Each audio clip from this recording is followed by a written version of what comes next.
भेज दिया सर।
और सुभाष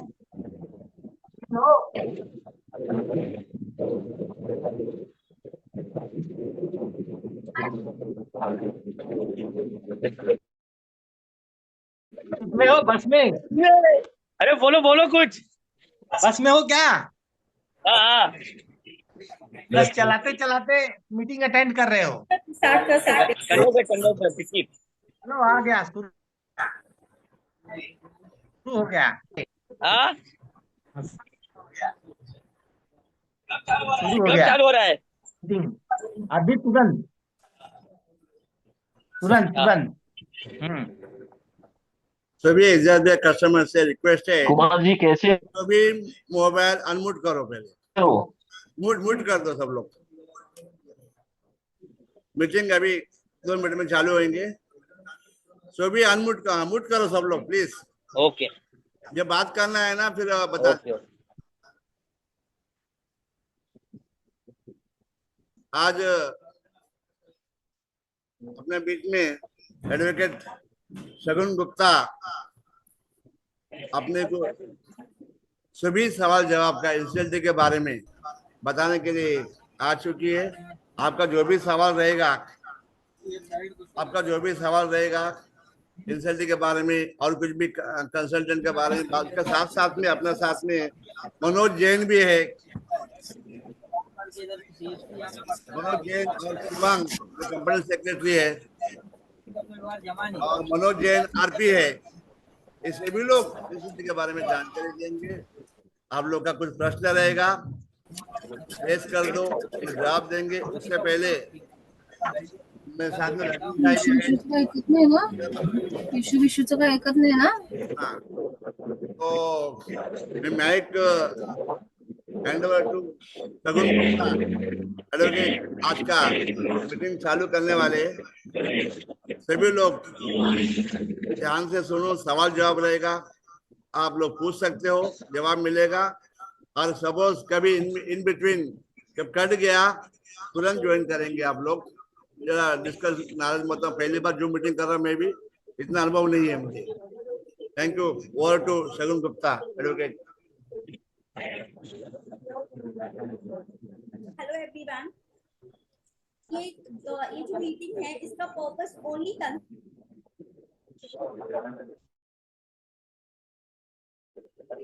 और एनसीएल की सिटी बघा 5 मिनिटांनी काढा। तो आप लोगों के जो भी क्वेश्चंस हैं वो क्वेश्चन आप हमसे पूछ सकते हैं related to insolvency and bankruptcy इस केस का।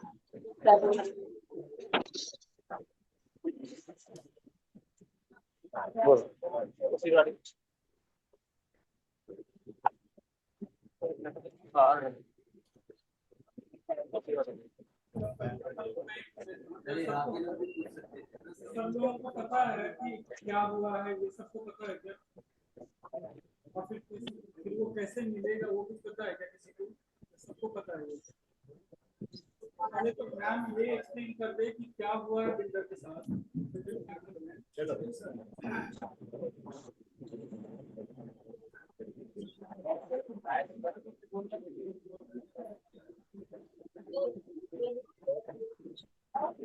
हाँ भाई भाई भाई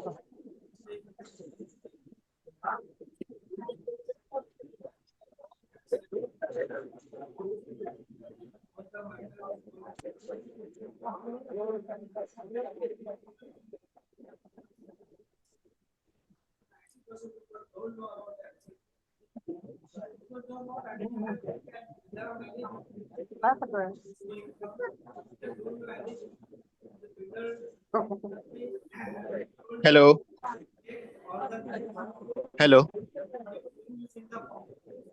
शकुन, कैन यू हियर मी? हाँ बोलिए बोलिए। Yes, I can hear you. Okay, Yes, नमस्कार सभी को।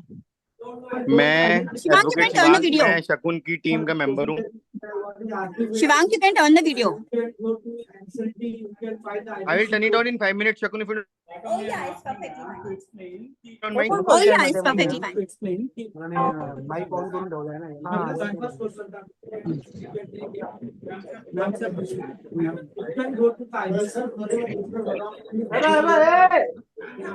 यहाँ पे लैंग्वेज आपको कौन सा कंफर्टेबल है?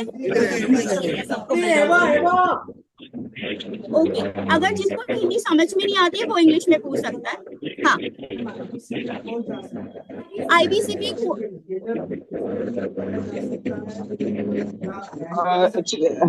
Hello.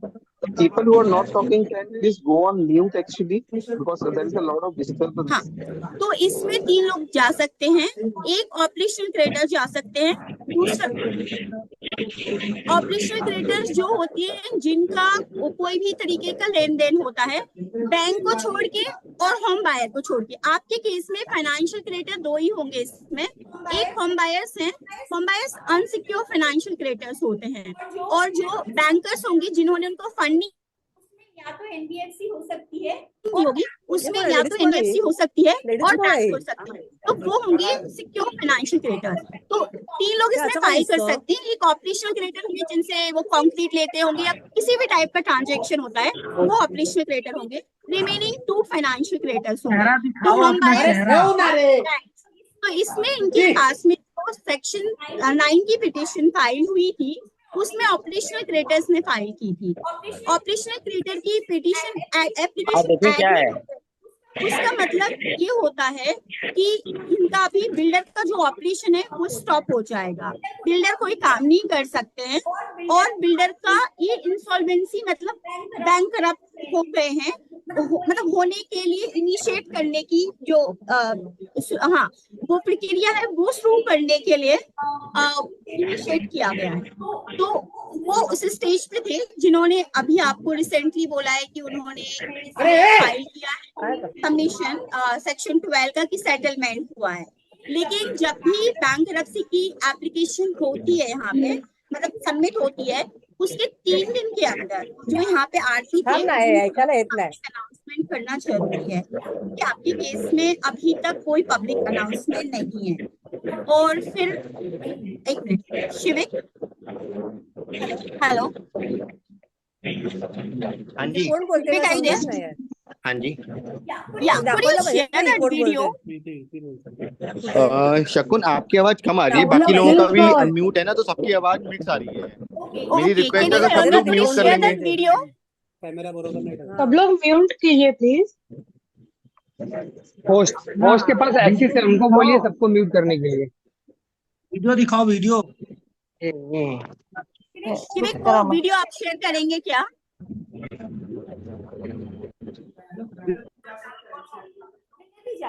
वीडियो चालू करो अपना वीडियो, बिल्डर सभी नहीं जा लोग सकते, देखेंगे। बिल्डर नहीं जा सकते। बट इस केस में बिल्डर नहीं गया। ते लोक कोण दिसतच नाही ते कोण बोलते आपल्याला माहिती पाहिजे ना कोण बोलते ते काय बोलते तेच कळत नाही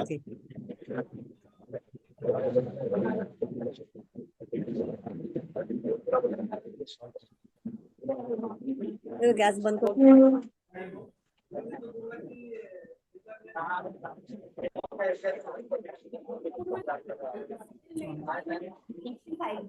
लेकिन सेटलमेंट का कोई ऑर्डर नहीं है अभी तक। अगर आप देखोगे सेटलमेंट फाइल होता है तो ना उन्होंने वो एप्लीकेशन का कोई शेयर किया है कि वो एप्लीकेशन फाइल हुई है, ना ही उन्होंने आपको कोई मतलब ऑर्डर है एनसीआईटी का अभी तक। तो जब तक कोई भी ऑर्डर नहीं है, सेटलमेंट का कोई ऑर्डर नहीं है। आपने नेम किया था सेटलमेंट, नो आईबीसी के लिए निकला हुआ है। आईबीसी का जो ऑर्डर है वो आप लॉ के अकॉर्डिंगली फॉलो नहीं हुआ है कि लॉ इसमें क्लियर है कि 3 दिन के अंदर पब्लिक नोटिस मैंडेटरी है। इमीडिएटली लिखा हुआ है, इमीडिएट की डेफिनेशन दी हुई है कि 3 दिन के अंदर होना ही चाहिए।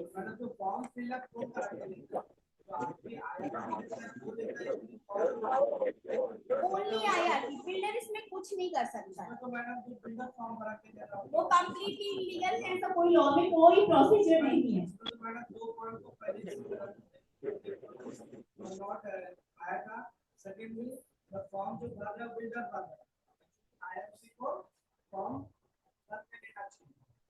नहीं तो आईआरपी ओनली फॉर्म तब ले सकता है जब वो पब्लिक अनाउंसमेंट करेंगे और उसमें फॉर्म ये आएगा, उसके पहले वो क्लेम सबमिट नहीं कर सकते हैं। तो जो बिल्डर ने इसमें आपसे क्लेम लेने के लिए रिक्वेस्ट कर रहे हैं वो कंप्लीटली इलीगल है, ऐसा नहीं कर सकते, ऐसा लॉ में कोई प्रोविजन नहीं है।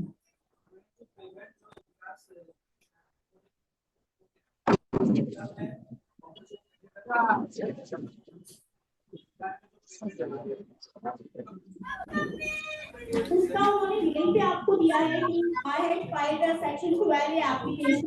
इसका मतलब ये होता है कि हम सेटलमेंट के लिए इनिशिएट कर रहे हैं, लेकिन उन्होंने सेटलमेंट रिलेटेड को आप उनसे क्लैरिफिकेशन ले सकते हैं कि उसका ऑर्डर कहाँ पे है, या अगर सेटलमेंट हो गया है तो उस केस में फिर यस वो फिर से काम करने स्टार्ट कर सकते हैं।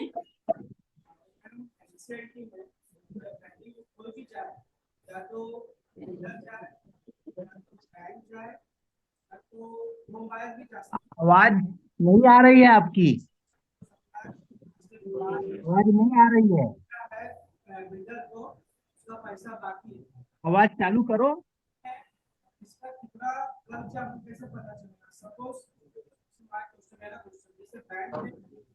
आवाज ठीक तरह से नहीं आ रही है और वीडियो भी ऑन करो, जो भी होस्ट है भी ऑन करो, बराबर चालू करो वीडियो।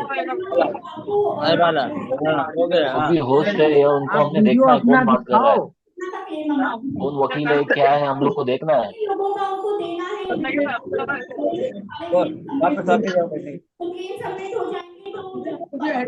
अरे वहाँ पे जाओ, फर्दर डिटेल आएगा उसमें, क्लेम अमाउंट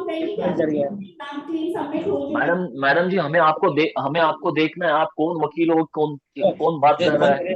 लेकिन आपको अपने 90 डेज के अंदर सबमिट करने होंगे। अगर आप नहीं करेंगे तो उसमें फिर फर्दर रेपिटेशन से एक्सप्लेनेशन और डिले में जाना पड़ेगा। लॉ के हिसाब से 90 डेज के अंदर आपको अपने क्लेम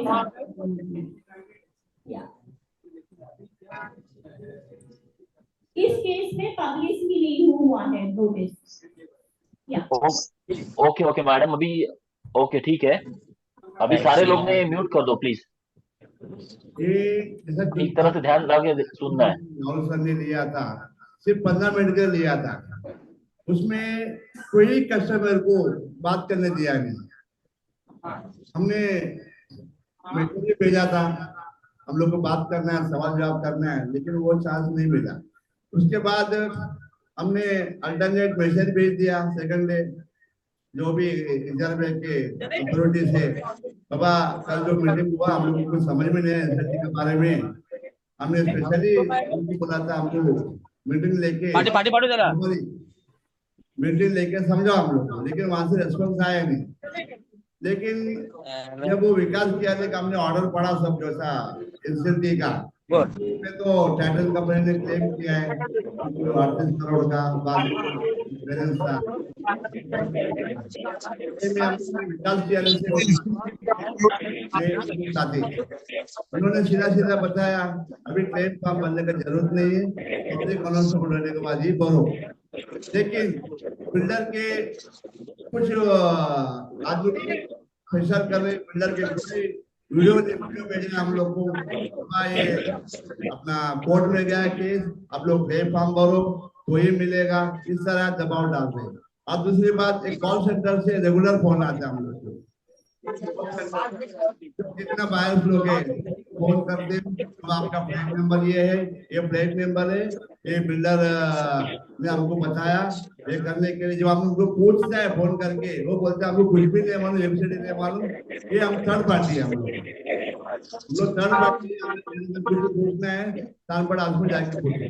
जब सानपड़ ऑफिस में जाते हैं, उन लोग भी यही बता रहे, जो एग्जाम का ऑफिस है उन लोग भी यही बता रहे, हमें भी कुछ भी नहीं मालूम, हम लोग विकास क्या नहीं बोलने पे हम लोग काम कर रहे हैं, हम लोग मीडिएटर है, बस तुम म्यूट करो। मीडिएटर है, वो भी मीडिएटर है, और बिल्डर हम लोग से बात नहीं करते, हम लोग कैसा फॉर्म भरना है? ये मेन मुद्दा है। फिर जब हमने मैडम का मेल हम लोग ने भेजे थे, ये मेल जो भेजा हूँ मैडम ने लिख के दिया था, उसका जवाब आप लोग सब दिए। भाई ये बीच में कौन कौन आ रहा है बार बार सर? कौन आ रहे हैं? एक मिनट, तो हमने मेल भेजा, उसका दूसरे दिन रिप्लाई आ गया, सेटल के लिए फाइल डाल रहा है, जो वीडियो बीच बीच में आ रहा है कस्टमर्स का, सेटल के लिए फाइल डाल दिया, तो हम लोग को जबरदस्ती क्यों फॉर्म भरना? सब लोगों ने म्यूट पे डालो। कल के दिन भी मैं ऑफिस गया था, सानपड़ ऑफिस में, मैंने पूछा बाबा क्या है ये, कल तो हम लोग जूम मीटिंग ले रहे हैं, तुम्हारा रोल क्या, अभी क्यों फॉर्म भर रहे हो? ये विषय में भी जाके पूछा था, उन लोगों ने बोले अभी तो ऑर्डर आया नहीं ना, ऑर्डर आएगा देख लेंगे। मतलब ऐसे बात जवाब मिला मुझे, सेटलमेंट हुआ नहीं अभी, कौन बोल सेटलमेंट हो रहा है करके, बोले ऑफिसर मेल आया, फाइल तो डाला ही है ना आपने, ये सब सवाल पूछा था मैंने, सही जवाब नहीं मिला मुझे वहां से भी। लेकिन अभी जैसा मैडम को मैंने सवाल पूछा था, क्योंकि बहुत से सवाल मैं अकेला पूछना अलग होता है, एनसीएलटी पे कौन जा सकते, जैसे कि अभी हम लोग है इतना जाने, अभी क्लेम फॉर्म भरना है तो कैसा भरना है, क्या बेनिफिट है कस्टमर को, बायर्स को, हम लोग भरेगा तो क्या फायदा, नहीं भरेगा तो क्या फायदा है हम लोग को, हम लोग जाने के नहीं जाने, किसका बात सुने हम लोग? अभी तो इतने सेटलमेंट की बात किया, आगे क्या करना है हम लोग? अभी उन लोग तो फॉर्म भरने के पीछे अभी भी आज भी दबाव डाल रहे, आज भी मैसेज आया फॉर्म भेज रहा है, फॉर्म भर के दो। आज के दिन भी विकास किया का मेल हमने ग्रुप में डाल दिया, एग्जाम बैंक ऑफिसर लोग को भेज दिया, फिर भी आज के तारीख में मैसेज आ रहा है कि फॉर्म भरो, तो कहना है कि हम लोग कंफ्यूज में, हम लोग ये मैसेज दिया भी हमने।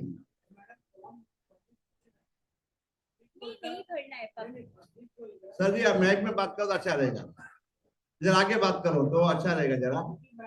नहीं सर जी, क्योंकि आपका रिकॉर्ड जवाब तो मिल रहा है, सवाल हमको सुनने में। जी माइक में दम नहीं है, आप वो जब बात कर लो, मैडम जवाब दे दीजिए। नहीं आप बात कर लो।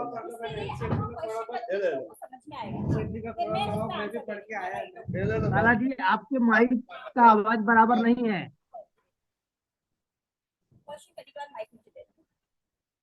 एक्चुअली मैं आपको बता दूं एनसीएलटी क्या है, ये वो मैडम बता दीजिए, आप अपने बताएंगे फिर मैडम क्या करेंगे। मैडम एनसीएलटी एक लॉ जो है अच्छा लॉ बना था, जो भी मतलब बड़े बड़े बिल्डर जो दिवालिया घोषित कर देते, ज्यादा कर्जा उठा लेते हैं और पैसा यहाँ वहाँ घुमा देते हैं, बाद में बोलते मेरे पास पैसा नहीं है, तो उसके लिए एक सोल्यूशन था। तो पार्लियामेंट ने जो लॉ बनाया था अच्छा बनाया था, लेकिन इसको आज के टाइम में बिल्डर लोग मिसयूज कर रहे हैं।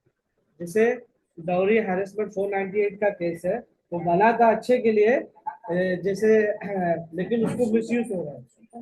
क्वेश्चन मेरा मैडम ये है कि एनसीएलटी में ये बोल रहे, लेकिन समझो फ्यूचर में कोई भी ऑफिस एनसीएलटी में केस जाता है, या समझो कोई बैंक ऑफिस केस करता है एक्सिस बैंक के ऊपर, तो उसका जो अभी जो एक्सिस ने जो लोन लिया था कोई भी बैंक से, तो उसमें तो कुछ प्रूफ अपना डॉक्यूमेंट दिया रहेगा ना, उसके उधर भी बैंक में भी तो कुछ अपना प्रॉपर्टी, जैसे हम एक लोन भी लेते हैं कोई बैंक से, तो बैंक अपना सिक्योरिटी मांगता है हमसे, बरोबर, हमसे सिक्योरिटी मांगता है। मैंने भी जो HDFC से लिया था 12 लाख का लोन, तो एचडीएफसी ने मेरे से एक सिक्योरिटी लिया था कि सिक्योरिटी मांगता है वो, पता नहीं क्यों मांगा, लेकिन मैंने दिया सिक्योरिटी।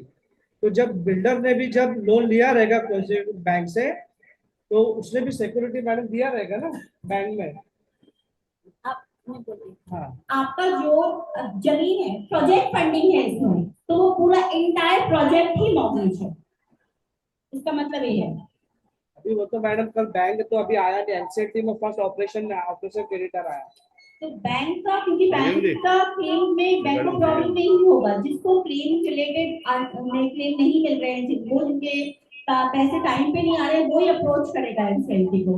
मतलब कल अगर बैंक जाता है तो बैंक पैसा कैसे लेगा? मतलब वो बिल्डर का प्रॉपर्टी, मेरा क्वेश्चन ये है कि बिल्डर का प्रॉपर्टी पर्सनल जो उसका एसेट उसने ऐसे मॉर्गेज रखा रहेगा गिरवी बैंक के पास, वो सेल करेगा?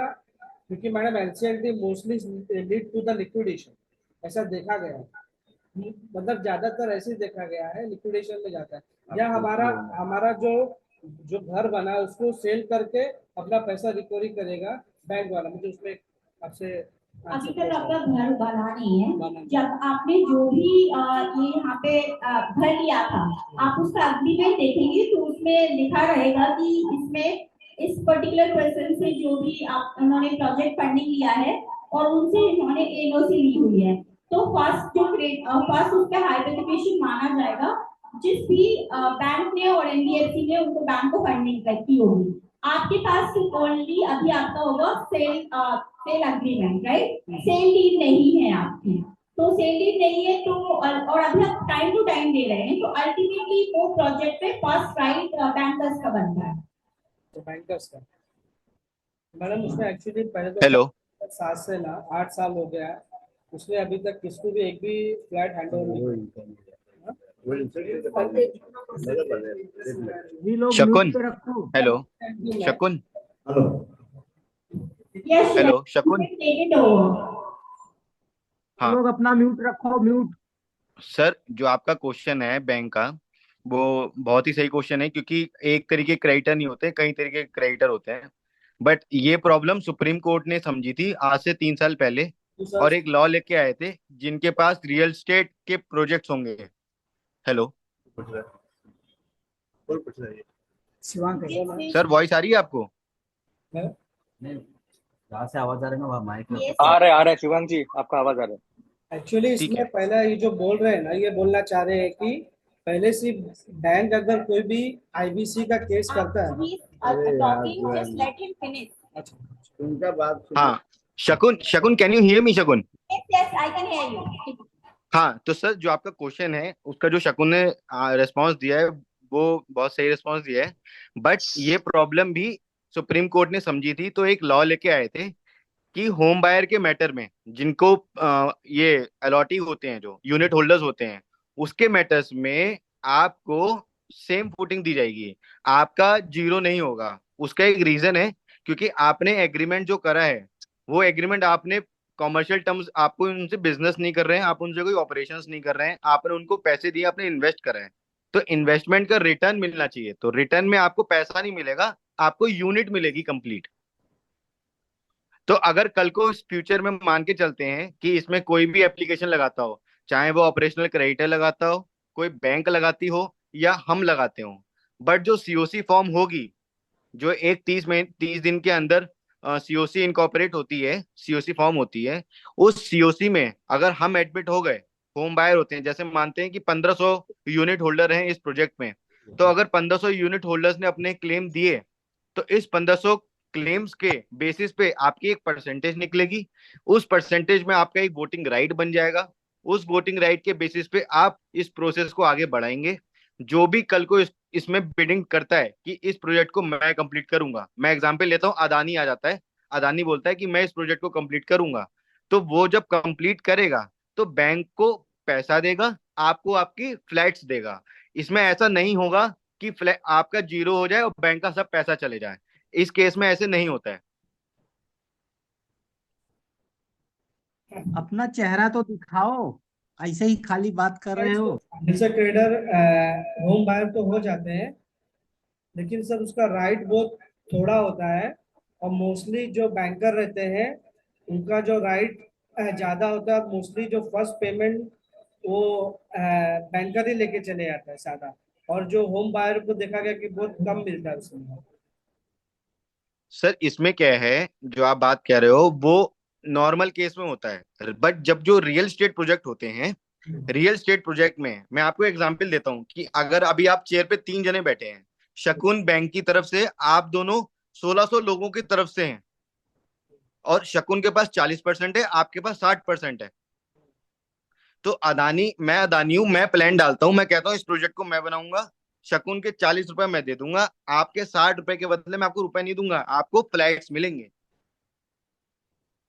तो इसमें सेटलमेंट ऐसे होगा सर, ये नॉर्मल केस नहीं होता। अब मैं कहता हूं कि अगर ये कोई मैन्युफैक्चरिंग यूनिट होती और बैंक ने इसको लोन दिया होता, और आप लोग उस मैन्युफैक्चरिंग यूनिट में, आप लोग उस पिक्चर में नहीं होते, तब वो बैंकर सेटल हो जाते और वो यूनिट अदानी ले जाता। क्योंकि ये रियल एस्टेट प्रोजेक्ट है, इसमें आप भी यूनिट होल्डर भी प्रोजेक्ट में है, तो आप लोगों को मद्देनजर रखते हुए प्लान आएगा, आपके बिना इसमें प्लान नहीं आ सकता। सुप्रीम कोर्ट का जजमेंट है सर। हाँ, I agree with the Supreme Court का जजमेंट है, लेकिन सर मेरा ये क्वेश्चन था, इसमें बिल्डर तो साइड हट जाता है सर। सर बिल्डर के ऊपर कोई एक्शन नहीं होता है क्या इसके ऊपर? सर मैं बताता हूँ, इसमें ये लॉ इसलिए इतना अच्छा है क्योंकि अगर एक बार, मैं आपको एक हाइपोथेटिकल सिचुएशन देता हूँ कि मान लीजिए आप 120 या 150 होम बायर मिलके एप्लीकेशन लगाते हैं इसमें, और आपने ये केस एडमिट करा लिया और इसमें अपना ऑफिसर कोर्ट से अपॉइंट करवा लिया, तो सबसे पहला जो काम होगा, इसकी जितनी भी प्रॉपर्टीज हैं, वो जो इसका ओनर है उसकी सब प्रॉपर्टी जब्त हो जाएंगी, पोजेशन में आ जाएंगी, जो ऑफिसर कोर्ट से अपॉइंट होगा उसके पास आ जाएंगी। दूसरा सर, उनके खाते सब सीज हो जाएंगे, उनके खातों में उन ओनर के सिग्नेचर हटके जो कोर्ट ने ऑफिसर अपॉइंट करा है उसके सिग्नेचर आ जाएंगे। आप लोगों को ओनर से मिलने की जरूरत नहीं है, आप अफसर अपॉइंट हुआ है आपको उससे मिलने की जरूरत है। 3 दिन के अंदर अखबार में इश्तेहार निकलेगा, उस इश्तेहार के बेसिस पे आपको क्लेम्स डालने होंगे सर। बोलने दो प्रॉपर्टी जो सर जब्त होंगे उसके समझो मल्टीपल प्रोजेक्ट है, जैसे बिल्डर के मल्टीपल प्रोजेक्ट है। अभी समझो एक्सरिया वागनी वाले में इशू है, उसके और भी। हाँ सर, मैंने भी रिसर्च करी थी, मैं आपका क्वेश्चन समझ गया हूँ। और भी जो प्रोजेक्ट है वो भी जब्त होएगा उसमें? नहीं सर, ये नहीं, अगर मान लीजिए एक प्रोजेक्ट बोरीवली में, एक कांदीवली में है और एक वेस्ट में है, या पुणे, मुंबई, एनीवेयर, मैं तो एक ही मुंबई में बता रहा हूँ कि अगर 3-4 भी हैं, बट अगर मान लीजिए जो आपका प्रोजेक्ट है एक्सब्रिया डेवलपर्स लिमिटेड, बस एक, उसके अंदर 3 प्रोजेक्ट हैं, उस 3 में से जिसमें से आप एक हो, उस एक प्रोजेक्ट के 100 लोग होने चाहिए, सिर्फ वही प्रोजेक्ट जाएगा इंसॉल्वेंसी में, बाकी चलते रहेंगे। और अगर आपको लगता है कि अगर ओनर ने यहाँ का पैसा उस प्रोजेक्ट में लगाया है, ठीक है, और उस प्रोजेक्ट के 100 लोग आप पकड़ लाते हो, तो उस 100 लोगों से नई इंसॉल्वेंसी चालू होगी, तब वो प्रोजेक्ट अलग जब्त हो जाएगा उसका। सर एक्चुअली इसमें ना 2016 से तो बिल्डर ने एक को भी पोजीशन दिया है। उन्होंने, हमको तो लगता है नहीं कि बहुत जन ने पेमेंट भी किया है, उसने पोजीशन भी दिया नहीं, और अचानक ये एनसीएलटी का एक आईबीसी का एक आ गया अचानक। सर ये सर आपके साथ दिक्कत नहीं है, ये आपके साथ दिक्कत नहीं है सर, ये सन 2000 जब कांग्रेस की सरकार थी सर, उस वक्त 2012 नहीं हेलो, 2015 में सब लोग बुकिंग किए, हम लोग 15, 16, 17 में ये लॉकडाउन तक का काम चालू था। लॉकडाउन के बाद इन लोगों ने बहाना मिल गया, उनको लॉकडाउन हुआ तो हमारा डिले हो गया, और बीच में रिसेंटली इन लोग ने एक वापस फॉर्म भर के दिया था हमारे से, स्वामी फंड करके, बहुत जगह फॉर्म भरे उसमें स्वामी फंड के, लेकिन वो भी हम लोग को रिकॉर्ड दिखा दिया स्वामी फंड के लिए, आप लोग इतना फंक्शन हुआ, इतना हमारा सैंक्शन हो गया हमारा, आप लोग सब फॉर्म भर के दो, क्लेम फॉर्म भर के दो। उस वक्त भी बहुत जने फॉर्म भर के दिए थे हम लोग ने स्वामी फंड के नाम पे, लेकिन वो भी जीरो हो गया। और बिल्डर हमेशा यही बात करने का, भाई ये महीने में देंगे, 2 महीने में देंगे, 3 महीने में देंगे, इस तरह लेट होते रह गया। और इस बार अभी 2 महीने पहले कुछ कम से कम 150-200 करने के अपना पुलिस से भी कंप्लेंट भी किया था हमने।